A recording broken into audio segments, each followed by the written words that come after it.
Hello students, good afternoon. तो हमारा 19 दिसंबर shift 3 के कुछ क्वेश्चंस मिले हुए हैं हमें, उसके बारे में डिस्कस करेंगे। और कंप्यूटर के लिए मैंने आपको बोला था थोड़ा सा सेशन करेंगे, ठीक है। कुछ कुछ पॉइंट्स हम लोग डिस्कशन करके आगे चल लेंगे। चलो, क्योंकि जेई में टेक्नीशियन एग्जाम में कंप्यूटर अच्छा खासा आ रहा है ना। चलो, मैक का फुल फॉर्म आपसे पूछा गया था, पूरा नाम क्या है? तो हमारा मीडिया एक्सेस कंट्रोल हो जाता है। 8051 माइक्रो कंट्रोलर में कितने पिन होते हैं? लास्ट वीडियो में बताया था कितना, 40 पिन। अगर किसी फॉन्ट की आप विड्थ बढ़ाएंगे, चौड़ाई बढ़ाएंगे, तो उसके लिए यूज करने वाली जो शॉर्टकट की होगी वो कंट्रोल के साथ आपको प्लस की बटन दबानी रहेगी। H equal to UT plus half AT square, ये तो आपने बहुत पढ़ा होगा ना फिजिक्स, इस तरह से आपको मिला होगा। समीकरण किस संबंध का वर्णन करता है? तो भैया गति का दूसरा समीकरण कहलाता है, और ये होता है स्थिति समय।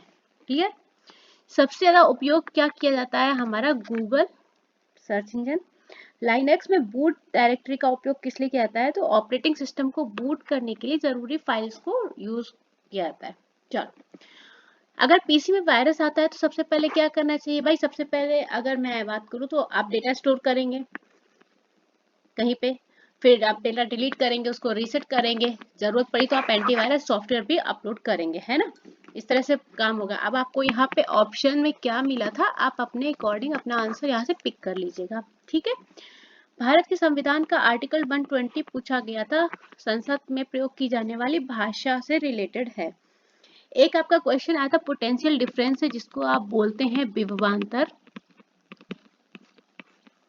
चलिए, लाइनक्स में बूट डायरेक्टरी का उपयोग क्या है? डेटा को स्टोर करना। 2023 के अनुसार सबसे ज्यादा अपराध करने वाला राज्य कौन है? यूपी। उम्मीद नहीं थी इसकी। अगर थोड़ी देर बाद आपको अपने पीसी पर फिर से कार्य शुरू करना है तो आप उसे किस मोड पर डालेंगे? तो स्लीप मोड। देखो यहाँ पे कुछ लोग बोल रहे हैं हाइबरनेशन भी होगा। देखो, कंप्यूटर में हाइबरनेशन, भाई मेरे लैपटॉप में तो सिस्टम नहीं, मैं तो अपना स्लीप मोड में वो करती हूँ, ठीक है। तो मैं आपको मैक्सिमम बोलूंगी कि आप स्लीप मोड पे ही जाइए। एक्सेल में किसी सेलेक्टेड कॉलम को डिलीट करना तो कौन सी की यूज करेंगे? कंट्रोल से पूरा कॉलम सेलेक्ट हो जाएगा हमारा, और माइनस से, साथ में कंट्रोल के साथ में हमें माइनस की प्रेस करनी है। न्यूमेरिकल बेस्ड आया था आपसे किससे? हीट से। अभी पता नहीं कौन सी वैल्यू दी थी, क्या दी थी। फ्लेमिंग के दाहिने हाथ का नियम क्या दर्शाता है? तो करंट यानी कि धारा की दिशा दर्शाता है। अच्छा, जिसको जो पढ़ने वाला रहा होगा, जैसे उसने फ्लेमिंग का बाया नियम आया था, उसने बाएं दाएं दोनों पढ़ लिया होगा, है ना। चलिए, न्यूमेरिकल बेस्ड आया था आपसे, पी की वैल्यू निकालनी थी और वी और आई दिया हुआ था, ठीक है। इस तरह से कुछ क्वेश्चन आया था। अभी डिजिट हमें पता नहीं चली है, अगर कोई बच्चा बता देगा, डिजिट क्लियर होंगी तो हम आपको इन्फॉर्म कर देंगे। चलिए, देखिए हमने बोला था, आप लोगों ने कमेंट तो भी नहीं किया है, कंप्यूटर सेशन थोड़ा सा करा देते हैं, क्योंकि पता नहीं कब पढ़ाते हैं और आपको कब क्या मिल जाए, है ना। तो इसलिए थोड़ा थोड़ा सा रफली एक रिवीजन क्लास समझ लीजिए आप इसको। मैं आपको पूरा नहीं पढ़ा रही हूँ, रिवीजन क्लास ले लीजिए, क्योंकि टेक्नीशियन में आपका कंप्यूटर के काफ़ी क्वेश्चंस आ रहे हैं, 10 to 15 क्वेश्चंस के रेशियो रह रहे हैं, इसलिए। फर्स्टली आप बात करेंगे इन्वेंट किसने किया, कब हुआ? इन 1942 बाय चार्ल्स बेबेज। क्लियर। अब नोट करने का तो टाइम रहेगा नहीं ना, तो वो नहीं करना है, स्क्रीनशॉट लेना है, ठीक है। टाइम वेस्ट नहीं करना है, नोट करने में तो कतई नहीं करना है। बहुत ही इंपॉर्टेंट ही पॉइंट बताऊंगी, पूरा एक साथ नहीं पढ़ाऊंगी। अगर आपसे पूछा जाए कंप्यूटर की एक्यूरेसी कितने डेसिमल प्लेस तक रहती है, ठीक है, अगर एक्यूरेसी की बात करी जाएगी तो ये रहती है up to 8 decimal place. Clear. Accuracy कहाँ तक रहती है? 8 डेसिमल प्लेस तक। यहाँ तक क्लियर। इसके अलावा मैं आपको मेजरमेंट बता देती हूँ कुछ।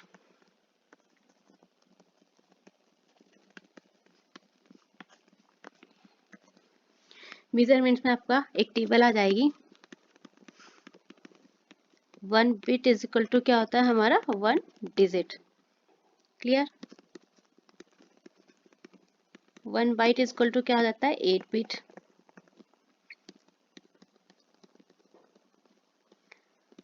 1 किलो बाइट या इसको आप बोलते हैं 1 KB, इसकी वैल्यू हो जाती है आपकी 10 से 24 बाइट या बी। नेक्स्ट आपका आता है 1 मेगाबाइट। ये तो सबको पता होगी टेबल पर, मैं रिवाइज करवा रही हूँ क्योंकि मैं क्लास नहीं ले रही हूँ, मैं आपका रिवाइज करवा रही हूँ, इस पर्पज से मैं आपको पूरा बता रही हूँ। ठीक है, 1 किलोबाइट ये हो जाएगा MB, ये हो जाएगा KB। नेक्स्ट 1 MB के बाद क्या आएगा 1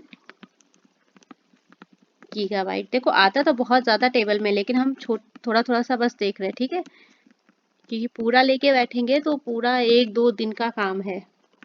अब मुझे भी पता भी नहीं आप कैसा रिस्पॉन्स करेंगे, तो इसलिए मैं अभी इसको आपको थोड़ी ही क्लास कराऊंगी, अगर आप कहेंगे तो मैं इसको आगे प्रोसीड करूंगी।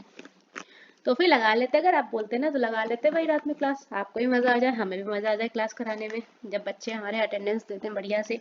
चलिए देखो, वर्किंग रूल क्या होता है कंप्यूटर का, स्टेप्स अगर आपसे पूछता है,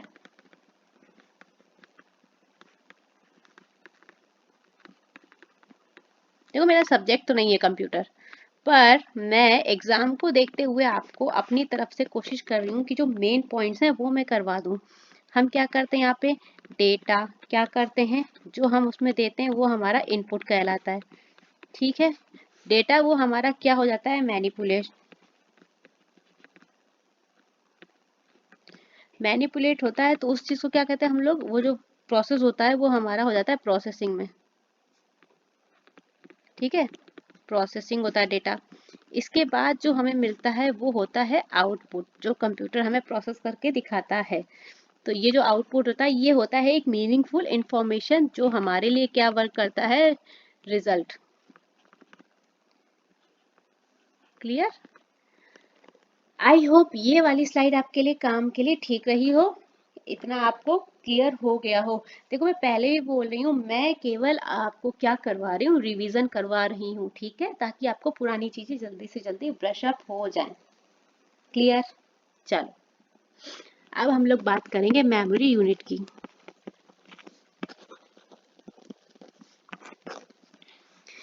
मेमोरी यूनिट में हमारे पास कितनी तरह की मेमोरी हो जाती है, फर्स्ट प्राइमरी मेमोरी।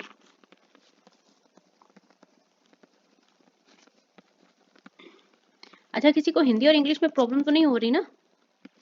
देखो हिंदी और इंग्लिश में प्रॉब्लम लगे तो बता देना, मैं इंग्लिश में भी अगर आप चाहेंगे ना तो मैं करवा दूंगी, ऐसी कोई प्रॉब्लम वाली बात नहीं है। मेमोरी यूनिट की बात करेंगे, हमारी हो गई प्राइमरी मेमोरी। इसके बाद हमारी क्या हो जाती है, मेमोरी को केवल 2 पार्ट्स में डिवाइड किया गया, प्राइमरी और सेकेंडरी। ठीक है,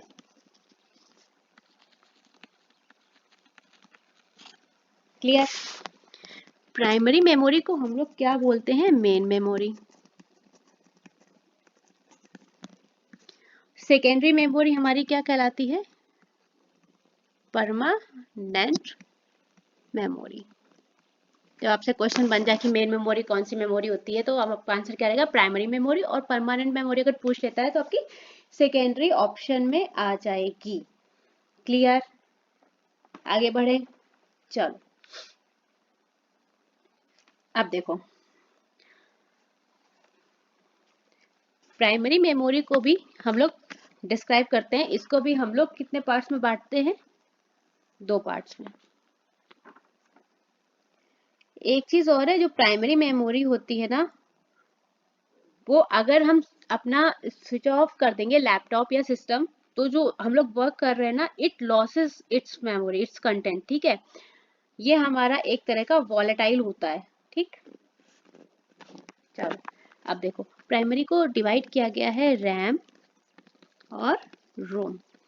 अगर आपसे रैम का फुल फॉर्म आएगा तो आप बोलेंगे रैंडम एक्सेस मेमोरी। क्लियर? अगर आपसे रोम का फुल फॉर्म पूछा जाएगा तो आप क्या करेंगे, क्या लिखेंगे, रीड ओनली मेमोरी। क्लियर?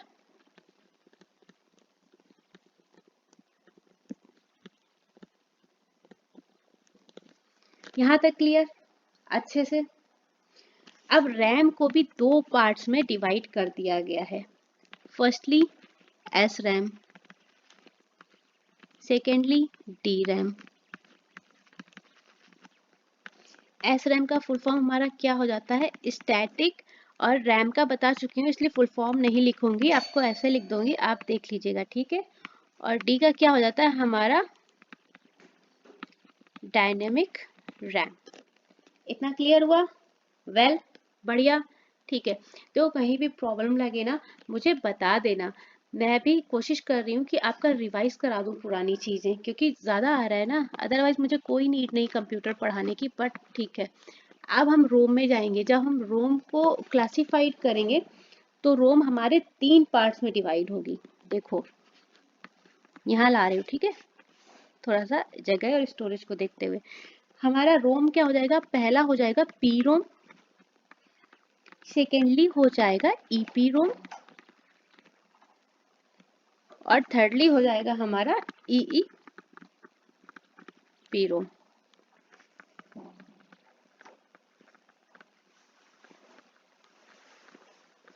रोम का फुल फॉर्म बता दिया। अगर आपको बोला जाएगा ना पी रोम का, तो ये आपका हो जाएगा प्रोग्रामेबल, इसके बाद ये हो जाएगा आपका इरेजेबल। पी रोम का फुल फॉर्म वापस से वैसा ही हो जाएगा, और ये आपका हो जाएगा इलेक्ट्रॉनिक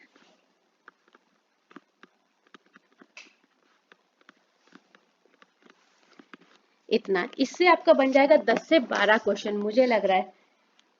अगर सेकेंडरी मेमोरी पे आप चले जाओगे ना, तो अगर उसके पार्ट्स में आ जाएगा तो फिर ये क्लासिफाइड हो जाएगा अपना हार्ड डिस्क में, जो भी पेरिफेरल है बाहर से डिवाइस कनेक्ट होंगी। नेक्स्ट आपका हो जाएगा फ्लॉपी, इसके अलावा और आपका हो जाएगा सीडी, कॉम्पैक्ट डिस्क,